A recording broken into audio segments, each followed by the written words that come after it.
Koné est aujourd'hui électricien automobile, en stage chez un maître artisan à Nananiré dans la commune de Yopougon. Mineur en difficulté avec la loi il y a quelques mois, il est sorti du centre de resocialisation de Mbayakro, décidé à réussir sa vie. Je me sens à l'aise, puisque quand il finit le stage, quand ils sont venus m'installer ici, j'ai commencé à courir de mes deux mains un peu. Jusqu'à moi, je n'ai plus passé mon permis pour lui. Il gagne la nourriture dedans, il mange un peu dedans. Même si on ne me donne pas l'argent, moi-même j'arrive à me nourrir un peu. Un peu plus loin, toujours à Yopougon, un autre ancien pensionnaire du centre de resocialisation de Mbayakro a tourné la page de la délinquance. Il mise désormais sur la mécanique pour réaliser son rêve. Mon rêve, c'est de réussir dans la mécanique et d'aider les gens, les autres. Aussi comme moi, je suis là à apprendre à m'aider. Donc si je connais, j'aimerais aider aussi mes petits frères ou bien mes frères qui vont venir me voir. La plupart de ces enfants en conflit avec la loi sortent avec de meilleures dispositions. C'est le cas de Zondagoué, selon son maître artisan.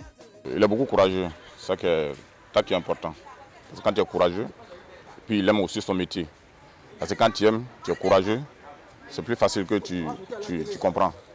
La ministre de la Femme, de la Famille et de l'Enfant a visité quelques lieux d'apprentissage de certains ex-mineurs en difficulté avec la loi, bénéficiaires du projet de réinsertion.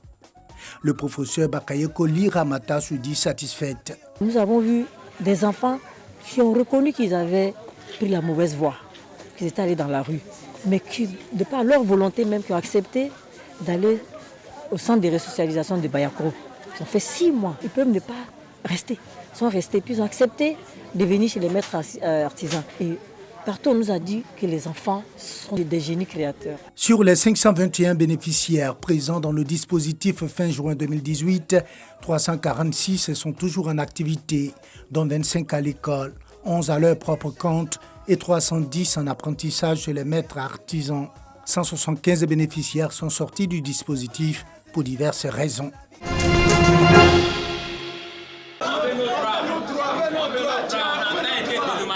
Des populations affectées par le projet de construction du 4e pont d'Abidjan, mécontentes. Elles ont fait irruption dans la salle au cours de la conférence de presse du directeur général de l'AGEROUTE pour se faire entendre. Il y a 14 familles résidents qui ont refusé de signer parce que les montants qu'on leur propose ne répondent pas à leurs besoins. Ce montant est dérisoire. Le gouvernement gère ce dossier avec toute la rigueur et nous qui sommes en charge de gérer ce dossier avec vous, nous sommes en train d'aller étape par étape pour que vous puissiez chacun être satisfait de cette opération. Dans ce processus que nous faisons, partout, il peut y avoir des omissions, il peut y avoir des défaillances. C'est pour cela qu'il est prévu de mettre en place des comités de gestion des plaintes. Ces comités existent, il y en a à Yopougon, il y en a à Yamé, il y en a à Tekoubé. Et normalement, lorsque vous venez, que vous ne voyez pas votre nom, ou bien vous allez pour négocier, on vous dit qu'on ne vous voit pas, vous allez déjà auprès de ces comités pour vous faire enregistrer. Et le processus de vérification se met en place pour que, si vous êtes vraiment une personne impactée, vos droits soient rétablis. Les responsables en charge du projet de construction du 4e pont ont profité de l'occasion pour expliquer le processus d'indemnisation. Nous avons 3 types d'indemnisation. Nous indemnisons le bâtiment et c'est pratiquement la valeur en neuf du bâtiment que nous payons. Le deuxième aspect, c'est la perte de loyer, disons une perte de revenus. Donc sur cette base-là, nous indemnisons effectivement 4 mois de revenus. Et puis, toujours concernant cette première catégorie, il y a la perte de terrain. Si votre terrain est régulièrement acquis sur des zones qui doivent être constructives, en ce moment, votre terrain est pris en compte. Pour recaser ces populations, l'État a identifié 41 hectares dans les zones d'Anyama et de Songon où des maisons seront construites pour les propriétaires résidents de bâtisses.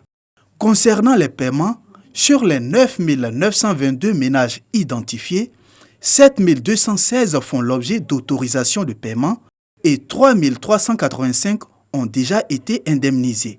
Montant 2 721 226 000 francs CFA, soit 47% des ménages concernés. Les indemnisations sont financées par l'État de Côte d'Ivoire pour un montant de plus de 20 milliards de francs CFA. Le 4e pont va relier les communes de Yopougon à celles du plateau en passant par Atekoubé et Adjamé. Cet ouvrage fera 4,5 km et comportera une chaussée bidirectionnelle de 6 voies au niveau du pont principal de la baie du Banco.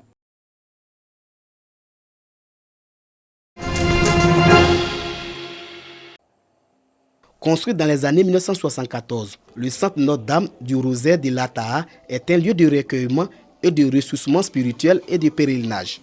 Ce patrimoine de l'archidiocèse de Kourougou a connu un passage à vide avec les bâtiments qui sont tombés en ruine. Depuis 2 ans, le centre connaît une série d'activités de rénovation par la nouvelle équipe dirigeante. Pour montrer son nouveau visage plus gai et accueillant, des journées portes ouvertes ont été organisées au centre Notre-Dame du Rosaire de l'Ataha. C'est une renaissance.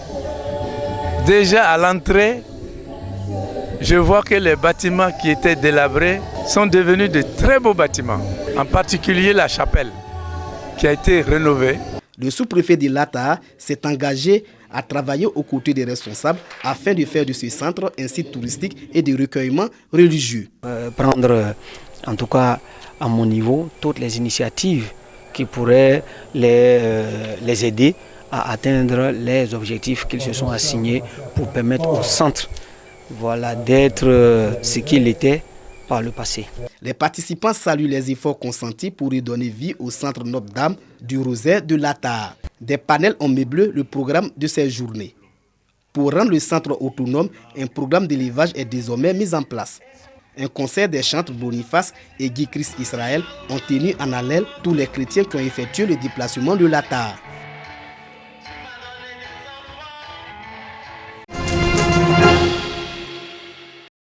Au Togo, désormais le président sera élu pour 5 ans et pourra renouveler une fois son mandat. Problème pour l'opposition. Cette révision remet les compteurs à zéro et permet donc au président Faure Gnassingbé, en poste depuis 2005, d'envisager de rester au pouvoir jusqu'en 2030.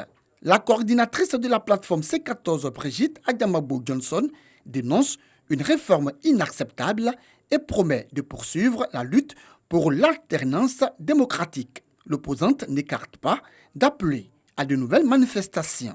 Le texte adopté mercredi fixe par ailleurs à 6 ans la durée des mandats des députés contre 5 ans actuellement. La réforme constitutionnelle a été approuvée lors d'un vote à bulletin secret par les 90 députés présents sur 91, dont les 2 tiers appartiennent au parti au pouvoir, la principale coalition de l'opposition ayant boycotté les législatives de décembre.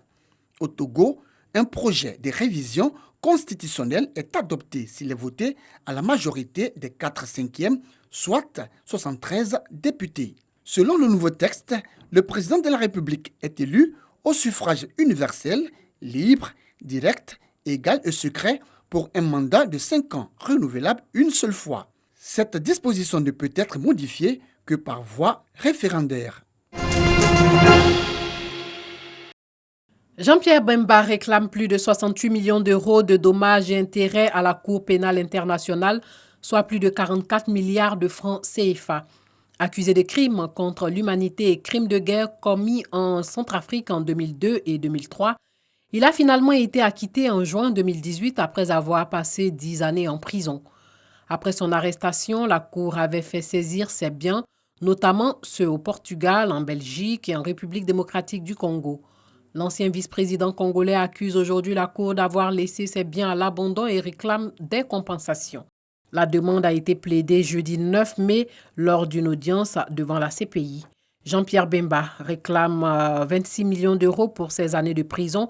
Il se dit victime d'une erreur judiciaire, ce que conteste le procureur. À cette somme, il ajoute 42 millions d'euros pour la dégradation de ses propriétés.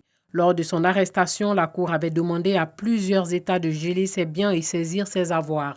Villa de luxe et Boeing 737 à Faro au Portugal, compte en banque dont certains offshore et 6 avions en RDC de sa propre compagnie aérienne. Son avocat accuse la Cour de négligence.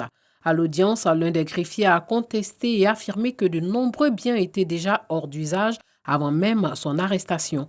Pour les avocats, l'affaire engage la responsabilité de la Cour dont les ordonnances de saisie n'ont toujours pas été levées, mais sur ce point, la Cour et les États qui ont procédé aux saisies se renvoient la balle. Les avocats veulent donc une procédure d'arbitrage, réponse des juges dans les prochaines semaines.